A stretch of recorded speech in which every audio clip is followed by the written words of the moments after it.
വചനം ദൈവത്തിൻ വചനം നന്മകൾ ചെയ്യാനറിയൂ വചനം. വചനമറിഞ്ഞാൽ ആത്മാവുണരും ഹൃത്തിൽ. വചനം വചനം ദൈവത്തിൻ വചനം. വചനം വചനം ദൈവത്തിൻ വചനം.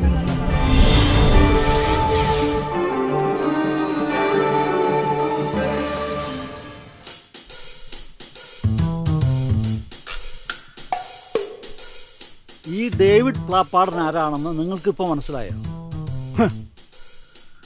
ഇവിടുത്തെ പ്രസിഡന്റും സെക്രട്ടറിയൊക്കെ കളക്ടറേറ്റിൽ കയറി ഇറങ്ങിയിട്ടും കിട്ടാത്ത തുകയാ ഒറ്റ ദിവസം കൊണ്ട് ഈ പ്ലാപ്പാടൻ പാസ്സാക്കിയെടുത്തത്.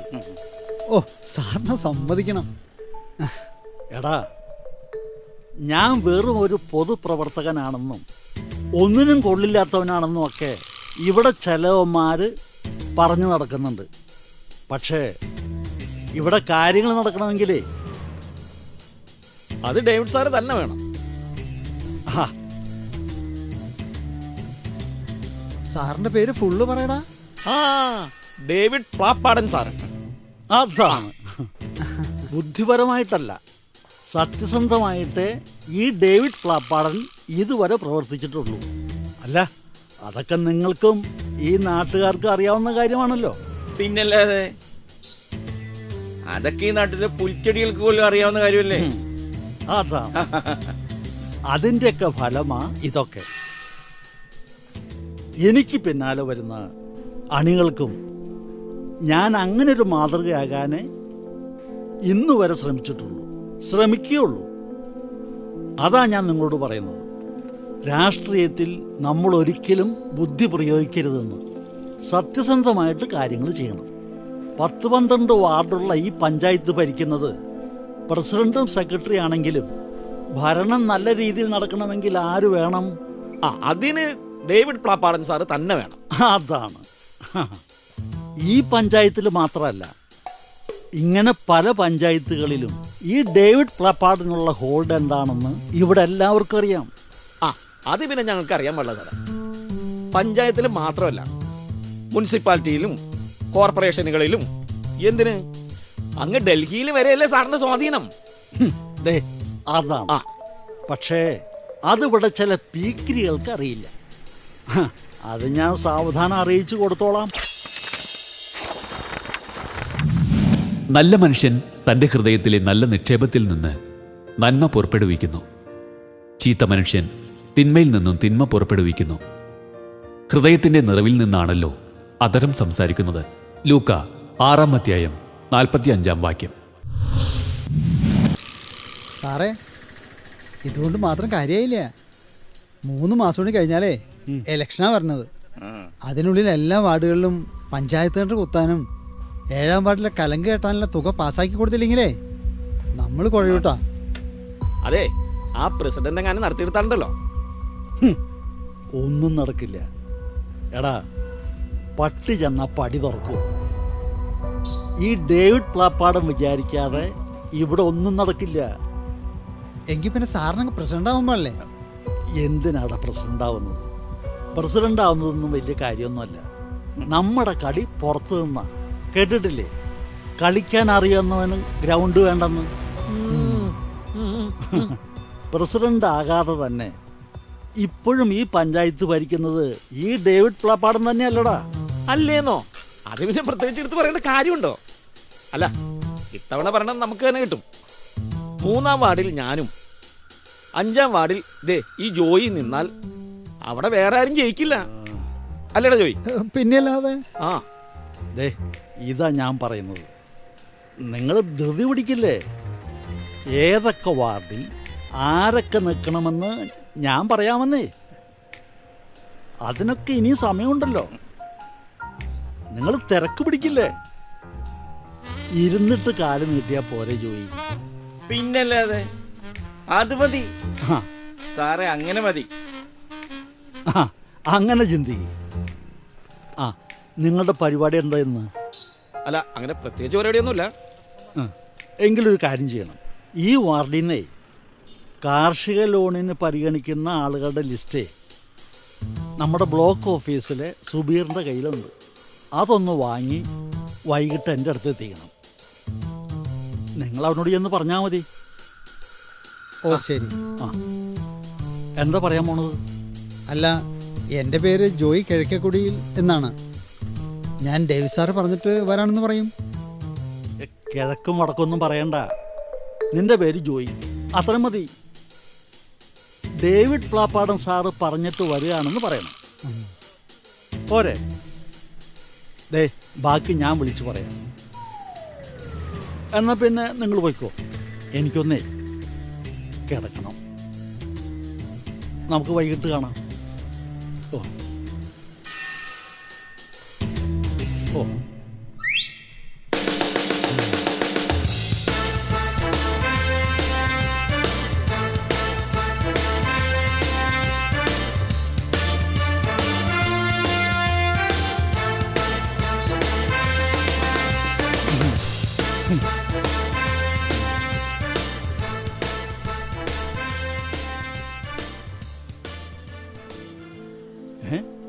നീ എന്താ ഇവിടെ വന്ന് നിൽക്കുന്നത്? അല്ല, നിങ്ങളിവിടെ അടുത്തു വല്ലടത്തു നിന്നാണോ സംസാരിച്ചതെന്ന് നോക്കിയതാ. ആ, നിങ്ങൾ എന്തിനാ മനുഷ്യ അങ്ങനെയൊക്കെ പറയുന്നത്? എങ്ങനെയൊക്കെ? രാഷ്ട്രീയത്തിൽ ബുദ്ധി ഉപയോഗിക്കണ്ടെന്നൊക്കെ. ഇതൊക്കെ നീ എങ്ങനെ അറിഞ്ഞു?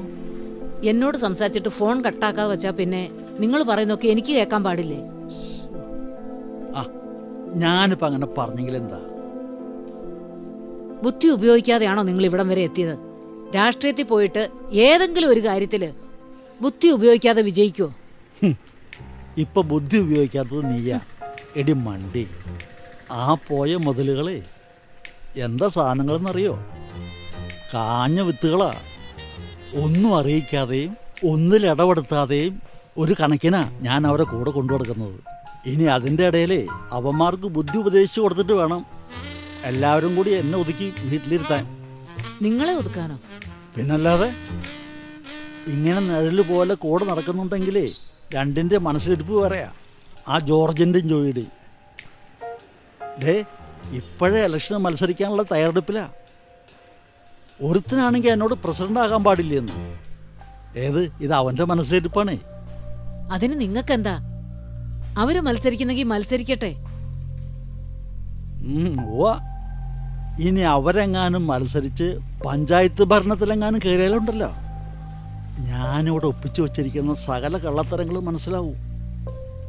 ഇപ്പോഴത്തെ പ്രസിഡന്റിനെ പോലെ അല്ല, നമ്മൾ വിചാരിക്കുന്നത് നിൽക്കില്ലേ അവന്മാര്. ഇലക്ഷന് മത്സരിക്കണം പോലും. ഇവിടെ ഭരിക്കാനും തീരുമാനം എടുക്കാനൊക്കെ ഉണ്ടല്ലോ ഒരു ഡേവിഡ് മതി. വേറെ ഒരുത്തനും വളരാൻ ഞാൻ സമ്മതിക്കില്ല. കുഞ്ഞുമക്കളെ, നാവിനെ നിയന്ത്രിക്കേണ്ടത് എങ്ങനെയെന്ന് കേൾക്കുവിൻ. ഈ ഉപദേശമനുസരിക്കുന്നവൻ കുറ്റക്കാരനാവുകയില്ല. പാപിയുടെ പതനത്തിനു കാരണം അവന്റെ ചുണ്ടുകളാണ്. പ്രഭാഷകൻ 23-ാം അധ്യായം 7-ാം വാക്യം. അവന്മാരല്ല, 3-ാം വാർഡിൽ മത്സരിക്കാൻ പോകുന്നതേ നമ്മുടെ കുരിശുമൂട്ടിലെ ഇനാശേട്ടനില്ലേ? ഏത്? ആ 75 വയസ്സുള്ള കാർന്നോരോ? വയസ്സിൽ എന്തിരിക്കുന്നു. അങ്ങേരാവുമ്പോൾ ഞാൻ പറയുന്നതും കേട്ട് ഒന്നും മിണ്ടാതെ നിന്നോളും. പക്ഷേ ഇവന്മാരങ്ങനെയല്ല. ഈ 24 മണിക്കൂറും കൂടെ നടക്കുന്നതേ എന്നോടുള്ള സ്നേഹം കൊണ്ടൊന്നുമല്ല. ഞാൻ എന്ത് ചെയ്യുന്നു, എന്ത് പറയുന്നു എന്നൊക്കെ അന്വേഷിച്ച് നടക്കുക. എന്നാലും അവരോട് ഇങ്ങനെയൊക്കെ കാണിക്കുന്നത് ശരിയാണോ ചേട്ടാ? മുഴുവൻ സമയവും നിങ്ങളുടെ കൂടെ നടന്നിട്ടും. ഓ, ഇതാ പറയുന്നത്. രാഷ്ട്രീയം പറഞ്ഞാൽ നിനക്ക് മനസ്സിലാവില്ല. സഹതാപം തോന്നി അവന്മാർക്ക് ഞാനിപ്പോൾ ഒരു അവസരം കൊടുത്താലുണ്ടല്ലോ, പിന്നെ നിനക്ക് എന്നെ നോക്കി സഹതപിക്കേണ്ടി വരും. ആ സോളമനൊക്കെ നോക്കി, ഒരു സ്ഥാനമാന മോഹോ ഒരു കുഴപ്പമില്ല, എന്തും സഹിച്ച് കൂടെ നിന്നോളും. ചേട്ടാ, എല്ലാവരും സോളമനെ പോലെ ഇരിക്കുവോ? ചേട്ടാ, തെറ്റ് തെറ്റാണെന്ന് അറിഞ്ഞുകൊണ്ട് ചെയ്യുന്നത് ഏറ്റവും വലിയ തെറ്റാ. എൻ്റെ ഏറ്റവും വലിയ ലക്ഷ്യം എൻ്റെ മോൻ്റെ ഭാവിയാണ്. രാഷ്ട്രീയത്തിൽ അവനൊരു നല്ല നിലയിലെത്തി കണ്ടിട്ട് വേണം എനിക്ക് വിശ്രമിക്കാൻ. ഇത്തവണ ഞാൻ അവനെ വെച്ചൊരു കളി കളിക്കാൻ പോവാം. നീ കണ്ടോ, വരുന്ന 10 വർഷം കൊണ്ട് എൻ്റെ മോനൊരു മന്ത്രിയാവും. എൻ്റെ പ്രായം വരുമ്പോണ്ടല്ലോ അവൻ കേരളത്തിൻ്റെ മുഖ്യമന്ത്രിയാവും. മുഖ്യമന്ത്രി. മനുഷ്യന്റെ കാൽവയ്പുകൾ കർത്താവാണ് നിയന്ത്രിക്കുന്നത്. തൻ്റെ വഴി തന്നെത്താൻ ഗ്രഹിക്കാൻ മർത്യന് കഴിയുമോ? സുഭാഷിതങ്ങൾ 20-ാം അധ്യായം 24-ാം വാക്യം. ഉവ്വ, നിങ്ങൾ ഇത്രയും നാള് നടന്നിട്ടേ ഈ മെമ്പറിൽ നിന്ന് ഒരു കയറ്റം നാളിതുവരെ ഞാൻ കണ്ടിട്ടില്ല.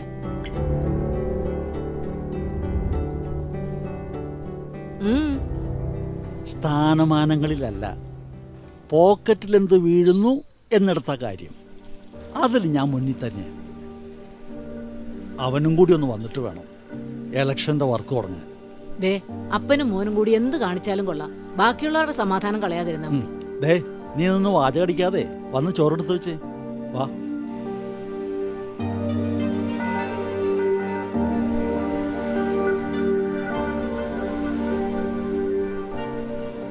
ഡേവിഡ് സാറിന് മത്സരിക്കാനും പ്രസിഡന്റ് ആവാൻ താല്പര്യമൊന്നുമില്ലെങ്കിൽ വേണ്ട. എന്നാലും നമ്മളോട് എന്തിനാ ഇതിനൊന്നും നിൽക്കണ്ടെന്ന് പറയണത്? അതാ എനിക്ക് മനസ്സിലാവാത്തത്. ഏയ്, നീ സാറിനെ തെറ്റിദ്ധരിച്ചിരിക്കണം. സാർ എന്തെങ്കിലും ഉദ്ദേശം ഉണ്ടാവും, അതാ നമ്മളോട് അങ്ങനെ പറഞ്ഞത്. എന്തു പറഞ്ഞാലും കൊള്ളാം, പറഞ്ഞില്ലേലും കൊള്ളാം, അങ്ങേരുടെ മനസ്സിൽ ഇപ്പോൾ വേറെ എന്തുവാണെന്നാ എനിക്ക് തോന്നുന്നത്. ഏയ്, സാറിനെ കുറിച്ച് നമ്മൾ അങ്ങനെയൊന്നും പറയരുത്. എന്താ പറഞ്ഞാല്? ഏയ് എടാ, നമുക്ക് കൂടി ഗുണമുള്ള കാര്യങ്ങളായിരിക്കും സാർ ചെയ്യുന്നത്. എൻ്റെ സോളമൻ ചേട്ടാ, ചേട്ടൻ അത്രയ്ക്ക് പാവാവരുത്. പുള്ളി രാഷ്ട്രീയത്തിലിറങ്ങിയ കാലം മുതൽ കൂടെ നടക്കാല്ലേ ചേട്ടൻ. എന്നിട്ട് അയാളെ ഇതുവരെ ചേട്ടന് മനസ്സിലായില്ല അല്ലേ? അങ്ങേര് കാഞ്ഞ പുള്ളിയാ. അല്ലെങ്കിൽ പിന്നെ നമ്മൾ ഇലക്ഷൻ വെക്കണ കാര്യം പറഞ്ഞപ്പോൾ അത് ഇഷ്ടപ്പെടാത്ത രീതിയിൽ സംസാരിക്കേണ്ട കാര്യം ഉണ്ടായിരുന്നോ? ഇലക്ഷന് നിൽക്കാൻ മാത്രം പരിചയമൊന്നും നിങ്ങൾക്കായിട്ടില്ലെന്ന് ഡേവിഡ് സാറിന് ചിലപ്പോൾ തോന്നിക്കാണും. അതുകൊണ്ടായിരിക്കും. ദേ, എന്നോട് ഇതുവരെ അങ്ങനെയുള്ളതൊന്നും ചോദിച്ചിട്ട് പോലുമില്ല, ഞാനൊന്നും പറഞ്ഞിട്ടുമില്ല. അതാണ് ഞാൻ പറഞ്ഞത്, പരിചയമായിട്ടില്ലെന്ന് സാറിന് തോന്നിക്കാണുമെന്ന്. ആര് പറഞ്ഞു? നമ്മുടെ ഈ പഞ്ചായത്തിലെ ഏകദേശം എല്ലാ കാര്യങ്ങളും നമുക്കറിയില്ലേ. അത്യാവശ്യം പ്രവൃത്തി പരിചയമുണ്ട്. പിന്നെന്താ, ചേട്ടനില്ലേ ഒരു ഇലക്ഷൻ ഒന്ന് മത്സരിക്കാനുള്ള ആഗ്രഹം? നീ ഇങ്ങനെയൊക്കെ ചോദിച്ചാ ഞാൻ എന്ത് പറയാനാ? ഏതായാലും ഡേവിഡ് സാറ് നമ്മൾ ചതിക്കാൻ പറ്റിക്കൊന്നുമില്ല, അതെനിക്ക് ഉറപ്പാ. അതെനിക്ക് ഉറപ്പാ. എന്താടാ എല്ലാവരും ഉണ്ടല്ലോ, ജൈവിളിയും ആർപ്പുളിയൊക്കെ കഴിഞ്ഞാ? എൻ്റെ ജോർജ്, എത്ര നാളായിട ഈ നടപ്പ് തുടങ്ങിയിട്ട്? ആ, ഒരാളും കൂടി ഉണ്ടല്ല, ജോൺസൺ ചേട്ടൻ. വെറുതെ ആ ഡേവി ചേട്ടൻ്റെ പുറകെ നടന്ന് നിങ്ങളിതാ ഇതുപോലെ ജീവിതം പാഴാക്കല്ലേ. നിങ്ങൾ കണ്ടോ, നിങ്ങളെയൊക്കെ മണ്ടന്മാരാക്കി കൂടെ നിർത്തിക്കൊണ്ടേ ഡേവീസ് മകനെ കളത്തിലിറക്കി കളിക്കും. ഇന്ന് അപ്പന് ജയ് വിളിക്കുന്ന നിങ്ങളെ നാളെ മകനും ജയ് വിളിക്കേണ്ടി വരും. എന്ന് വെച്ചാ അയാളുടെ മകനെ പിടിച്ച് ഇലക്ഷന് നിർത്തി അയാൾ ജയിപ്പിച്ചെടുക്കുന്നു. അങ്ങനെ പഞ്ചായത്ത്, ജില്ലാ പഞ്ചായത്ത്, ബ്ലോക്കും ഒക്കെ കടന്നേ MLA MB ഒക്കെ ആക്കുന്നു. ഈ ഡേവിസ് എന്നെ ആരാന്ന് നിങ്ങൾക്കറിയില്ല. ഏയ്, ആ പയ്യനെ അത് സാർ ഒരിക്കലും ചെയ്യില്ല. വർഷങ്ങളായിട്ട് കൂടെ നടക്കുന്ന എന്നെയും ജോർജിനെയും ജോയിനെയൊക്കെ തഴഞ്ഞിട്ട് ആ പയ്യനെ നിർത്തുവന്നാ. ജോൺസാ, നീ ഒന്ന് പോയേ.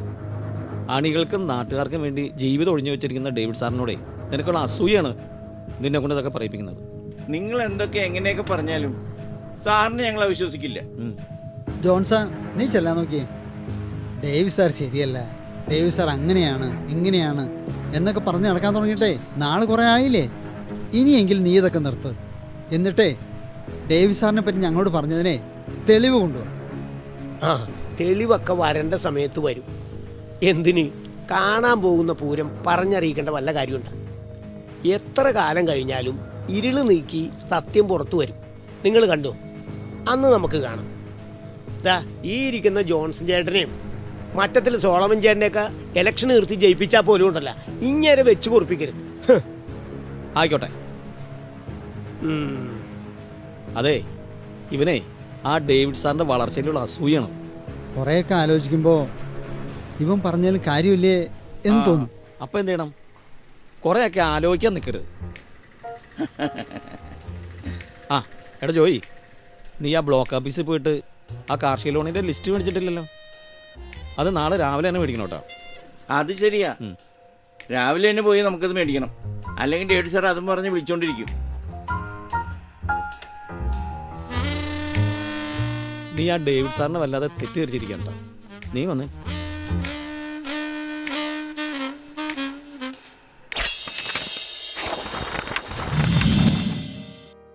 എല്ലാ ശിക്ഷണവും സന്തോഷപ്രദമെന്നതിനേക്കാൾ വേദനാജനകമായി തൽക്കാലത്തേക്ക് തോന്നുന്നു. എന്നാൽ അതിൽ പരിശീലിക്കപ്പെട്ടവർക്ക് കാലാന്തരത്തിൽ നീതിയുടെ സമാധാനപൂർവകമായ ഫലം ലഭിക്കുന്നു. ഹെബ്രായർ 12-ാം അധ്യായം 11-ാം വാക്യം. ആ ജോസേ, എന്താ ഇടാ, അറിഞ്ഞതൊക്കെ നേരാണോ? എന്നാലും ഏതവനാണ് ഇത് ചെയ്തത്? ആരുടെ ഒറ്റിയത്? ഇല്ലില്ല, എൻ്റെ കൂടെ നടക്കുന്നവന്മാർക്ക് ആർക്കിത് അറിയില്ല. ഇത് വേറെ ആരോ പറ്റിച്ചതാവാൻ സാധ്യതയുണ്ട്. ഏതവനായാലും ഈ ഡേവിഡ് അവനെ വെറുതെ വിടില്ല. ഈ പ്രശ്നത്തിൽ നിന്ന് എങ്ങനെ ജോസൊന്ന് രക്ഷപ്പെടുക? ആ ശരി ശരി, ആ നീ വെച്ചോ. എന്തെങ്കിലും അറിഞ്ഞാലേ ഉടനെ വിളിച്ചറിയിക്കണം. ആ ഓക്കെ ജോസ. എന്താ ഏട്ടാ, എന്താ പ്രശ്നം? എന്താ പ്രശ്നമൊന്നോ? ഇതിലും വലിയ പ്രശ്നം ഇനി ഉണ്ടാവാനില്ല. എന്താ പറ്റിയെന്നൊന്ന് തെളിച്ചു പറയേട്ടാ. എൻ്റെ മേരി ആരെയും അറിയിക്കാതെയും ഒരു ഈച്ച പോലും അറിയാതെയാ ഓരോ കാര്യങ്ങൾ നടത്തിക്കൊണ്ടു പോകുന്നത്.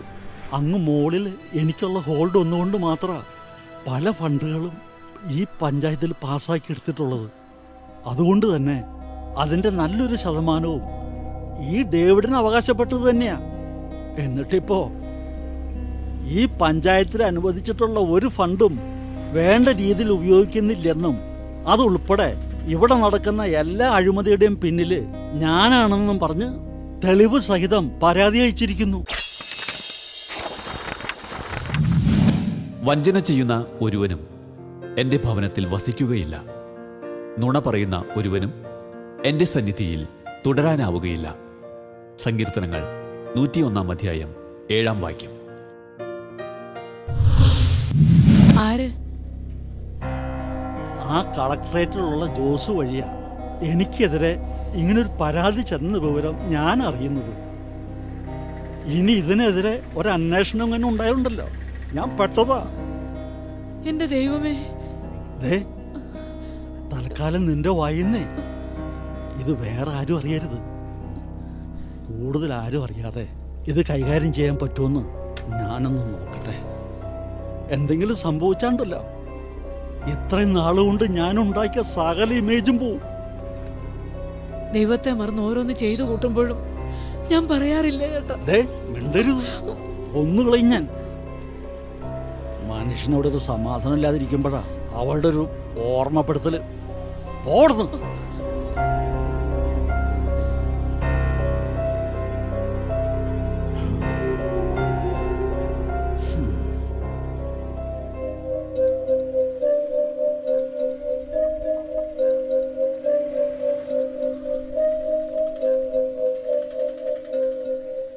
ഇവിടെ ആരുമില്ലേ? ആ ഡേവിഡ് പ്ലാപ്പാടൻ,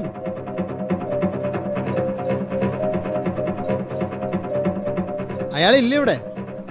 ഡേവിഡ് പ്ലാപ്പാടൻ ഉണ്ട്, കിടക്കുക. ഞാൻ വിളിക്കാം, നിങ്ങൾ കയറിയിരിക്കുക. അയ്യോ വേണ്ടേ, ഒന്നിങ്ങ് വിളിക്കി, ഒന്ന് കാണാനാ. ആ ജോർജ്, ജോയി. ജോർജാ? ഏത് ജോർജ്? ഇതുവരെ സ്നേഹിച്ചേക്കാൻ മതിയോ? ഇനിയിപ്പോ തന്റെ കള്ളസ്നേഹമൊന്നേ ഞങ്ങളോടൊന്നും കാണിക്കണ്ട. ഇത്രയും നാളും കൂടെ നടന്നിട്ടേ തന്റെ തനി സ്വഭാവം മനസ്സിലാക്കാനായിട്ടേ ഞങ്ങൾ കുറെ വൈകിപ്പോയി. തനിക്ക് എങ്ങനെ മനസ്സ് വന്നോടോ ഈ നാട്ടിലെ പാവം ജനങ്ങളോട് ഈ കൊടും ക്രൂരത ചെയ്യാൻ? അതെ, ഞങ്ങളെ തനിക്ക് പറ്റിക്കാം, ഇവിടുത്തെ പാവം ജനങ്ങളെ തനിക്ക് പറ്റിക്കാം. പക്ഷെ ആർക്കും പറ്റിക്കാൻ പറ്റാത്ത ഒരാളെ മുകളിലിരിപ്പുണ്ട്, ദൈവം. ഈ കണ്ട കള്ളത്തരൊക്കെ ചെയ്തു കൂട്ടുമ്പോ താനും തന്റെ കൂട്ടാളികളും അത് ഓർത്തില്ല അല്ലേ? നിങ്ങൾ എന്തു വേണമെങ്കിലും പറഞ്ഞു, എന്തു പറഞ്ഞാലും കേൾക്കാൻ ഞാൻ ബാധ്യസ്ഥനുമാണ്. ഇതുവരെ ഞാൻ ചെയ്തു കൂട്ടിയതെല്ലാം എത്ര വലിയ തെറ്റാണെന്നും ഇപ്പോൾ ഞാൻ മനസ്സിലാക്കുന്നു. ചതിച്ചും വഞ്ചിച്ചും ഇതുവരെ സമ്പാദിച്ചതെല്ലാം എനിക്ക് നഷ്ടമായി. എൻ്റെയും എൻ്റെ കുടുംബത്തിൻ്റെയും അന്തസ്സും അഭിമാനവും എല്ലാം പോയി. ഇപ്പം നിങ്ങളുടെ മുമ്പിൽ നിൽക്കുന്നത് ആർക്കും ഒരു വിലയുമില്ലാത്ത ഒരു ഡേവിഡാണ്. നിങ്ങളിപ്പോൾ എന്നെ എന്തൊക്കെ പറഞ്ഞാലും തിരിച്ച് ഞാനൊരു വാക്കുപോലും പറയില്ല. കാരണം എൻ്റെ തെറ്റുകൾ ഞാനിന്ന് തിരിച്ചറിയുന്നുണ്ട്.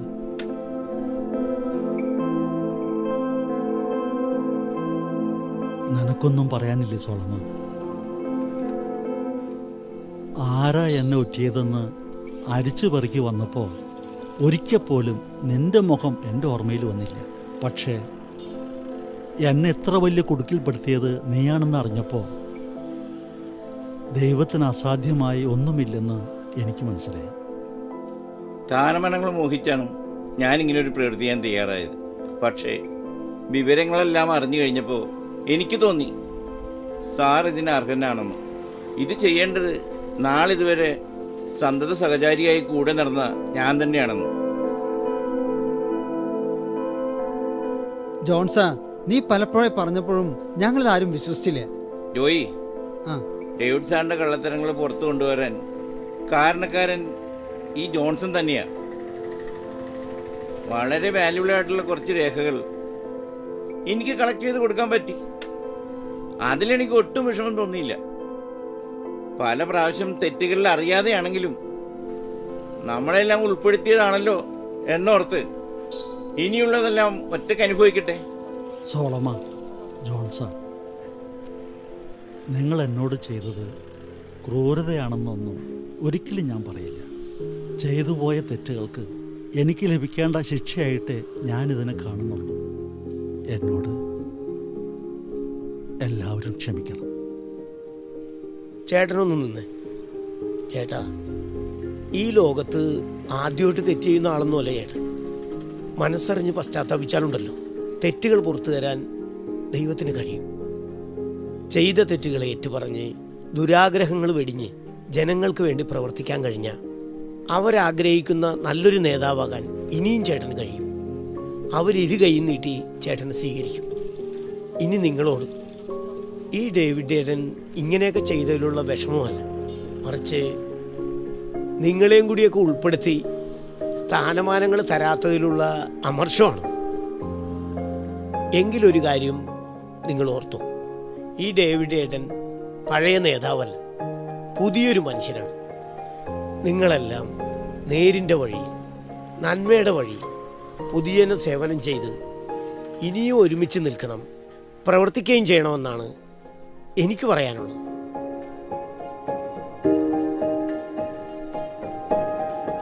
സാറേ,